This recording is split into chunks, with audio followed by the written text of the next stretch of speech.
নম্বর প্রশ্ন, মহিলাদের একামত কি সশব্দে হবে নাকি নিঃশব্দে হবে? জাযাকাল্লাহ খাইর। প্রথম কথা, মহিলাদের একামত আছে কি না, অধিকাংশ আইম্মায়ে কেরাম বলছেন মহিলাদের একামতের প্রয়োজন নেই, কারণ মহিলাদের জন্য জামাত ওয়াজিব নয়, সুতরাং একামত নেই। কিন্তু বেশ কিছু হাদিসে একামতের প্রমাণ পাওয়া যায়, সুতরাং আমরা বলি যে মহিলারা একামত দিয়ে দিলে ভালো, মুস্তাহাব। মহিলারা যদি একামত দিয়ে দেয় তো ভালো। আর সেখানে কোনো মাহারাম নন মাহারাম যদি না থাকে, বেগানা দেবর, ভাসুর, দুলাভাই ইত্যাদি, চাচাতো ভাই, খালাতো ভাই এসব না থাকে, তাহলে সশব্দে দিলেও কোনো অসুবিধা নেই।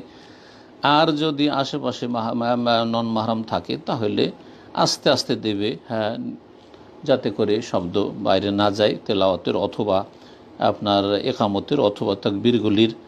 আর মহিলারা যত ঘরের ভিতরে গিয়ে পর্দার ভিতরে সালাত আদায় করবে তত বেশি উত্তম হবে। আল্লাহ রাব্বুল আলামিন যেন আমাদেরকে সঠিক কথা জানার, মানার এবং সঠিক কথা মেনে চলার তৌফিক দান করেন।